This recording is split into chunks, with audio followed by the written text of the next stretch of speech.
Okay, so this is what a uh, this is what a former director of sales and marketing turned computer science student does on a Saturday evening, in between employment opportunities.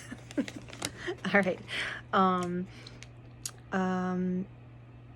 Yeah, I kind of want to understand the symmetries between sales and data analysis and data analytics with computer science and data and structuring data and how to extract out insights using that kind of structural framework, let's say.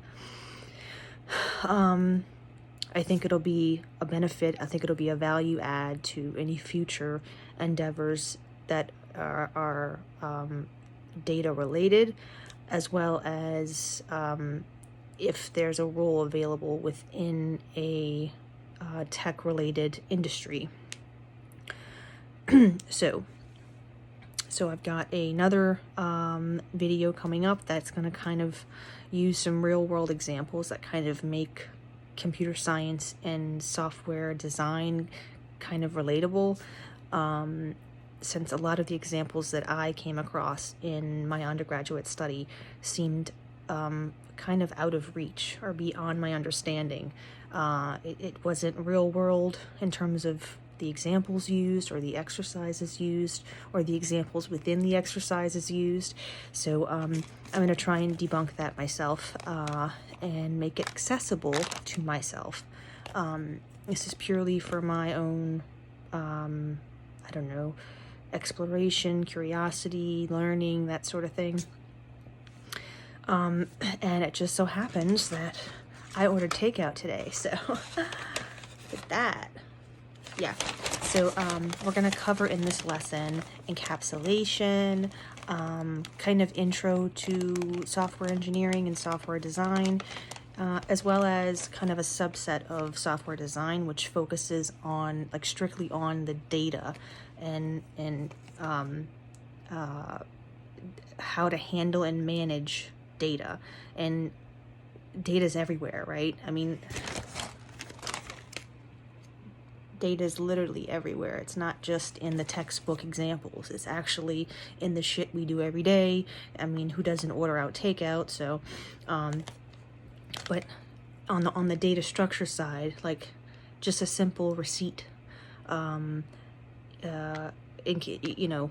consist of so many data points that that could be used to create your own little structure. Particularly if you're looking at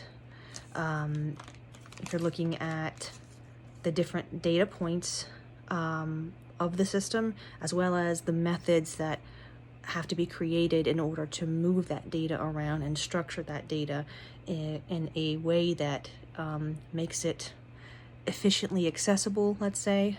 And this is just a really small subset of data. Of course, if you're looking at a larger scale, let's say people who have made purchases for Honda vehicles or something, that's a lot of people across time who have made purchases of Honda vehicles. So then you're dealing with something that you might call, I don't know, I wouldn't say big data, but it's certainly a larger sample size to work with.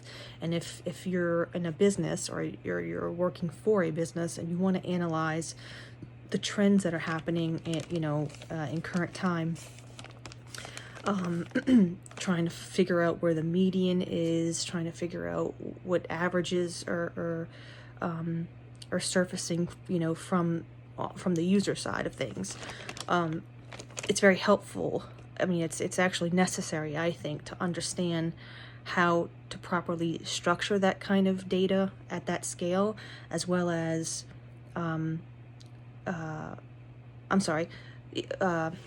rephrase that.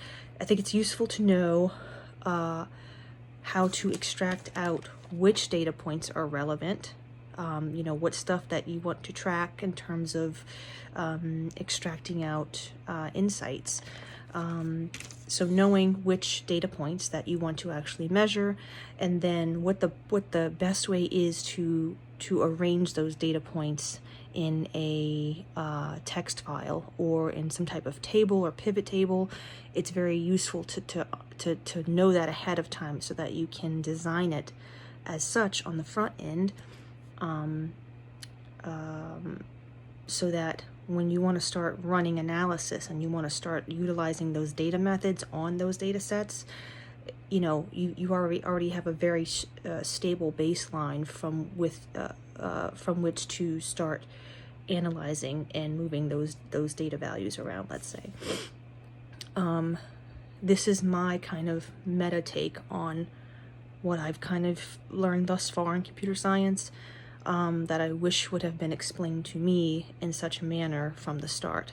And I shouldn't necessarily expect that from a computer science department, especially because I have an extensive history in data analysis, so in sales, right? So my take on it, I want something that's real world, that's sales related, and not just some kind of ambiguous not case study, but ambiguous case study in a textbook, that, or some kind of nerd reference to video games that is of no interest to me personally. So anyhow, I've decided to make my own data now, make my own user guide, let's say, and not for anybody else, but for myself, so that I can kind of recalibrate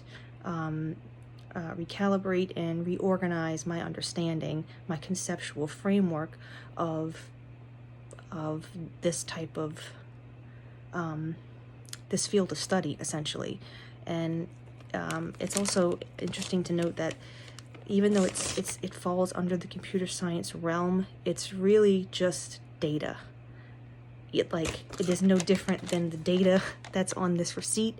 It's no different than the data that's on a receipt when you buy clothes. It's no different than the data that you get on your Apple receipt when you make purchases for digital media instances.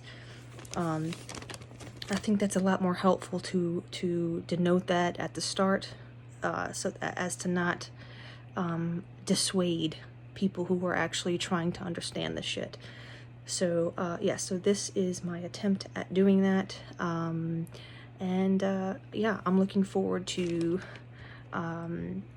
breaking down some of these other types of instances, and trying to see what kind of designs I can come up with in terms of structuring the data, as well as data presentation, because as you know, in sales related roles, it's all about trying to present a message of what's happening with the users, with the customers, and the only way to really get those kinds of answers is to dig into the data. So in other words, if you don't have data to rummage through, then you're not going to know what's going on. And let's say you do have the data, but you don't know how to transform that data into a visual format for others to understand the message, then that's another, pain point, I would say, if you're in that type of role. So anyway, this is more like computer science for stats nerds, or for salespeople, or for data analytics teams. I kind of want to put the focus on the business side of programming and design and software design, software engineering, to make it actually practical in my field of work, and also to make it something that's fun for me to engage with moving forward.